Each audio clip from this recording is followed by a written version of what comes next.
નમસ્કાર મિત્રો, હેલો ગુજરાતી ન્યૂઝમાં ફરીવાર તમારું સ્વાગત છે મિત્રો। હાલ આવી ખૂબ જ મોટી દુઃખદ ખબર। જી હા મિત્રો, દિલ્હી બ્લાસ્ટની ભયાનક ઘટનામાં મૃત્યુ પામેલા અને ઘાયલોની યાદી જાહેર। જાણો કયા રાજ્યના છે લોકો।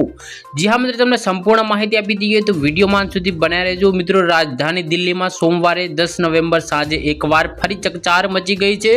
સાંજે 6:52 કલાકે લાલ કિલ્લા મેટ્રો સ્ટેશન પાસે જોરદાર ધમાકો થયો હતો, જેની ગુંજ દૂર દૂર સુધી સંભળાઈ હતી। ઘટના બાદ આખા વિસ્તારમાં અફરાતફરી મચી ગઈ હતી। પોલીસે અત્યાર સુધીમાં 8 લોકોના મોત અને 20 લોકો ઇજાગ્રસ્ત થયા હોવાની પુષ્ટિ કરી છે મિત્રો। ઇજાગ્રસ્તોને લોકનાયક જયપ્રકાશમાં દાખલ કરાયા છે, જેમાંથી અનેકની સ્થિતિ ગંભીર જાણવામાં આવી રહી છે મિત્રો। ગૃહમંત્રી અમિત શાહે હોસ્પિટલ પહોંચીને ઇજાગ્રસ્તોની સ્થિતિ પર સત્તાવાર માહિતી મેળવી હતી મિત્રો। ગૃહમંત્રી અમિત શાહે ગઈકાલે મોડી રાત્રે NIB અને દિલ્હી પોલીસના અધિકારીઓ સાથે એક ઇમરજન્સી બેઠક યોજી હતી અને સૂત્રો પાસેથી મળતી માહિતી મુજબ અમિત શાહે નિર્દેશ આપ્યો હતો કે દિલ્હી અને આસપાસના રાજ્યોમાં સર્ચ ઓપરેશન વધુ તીવ્ર બનાવવામાં આવે અને સોશિયલ મીડિયા અને ડાર્કનેટ પ્લેટફોર્મ પર નજર રાખવામાં આવે અને કોઈપણ શંકાસ્પદ પ્રવૃત્તિ પર તાત્કાલિક કાર્યવાહી કરવામાં આવે।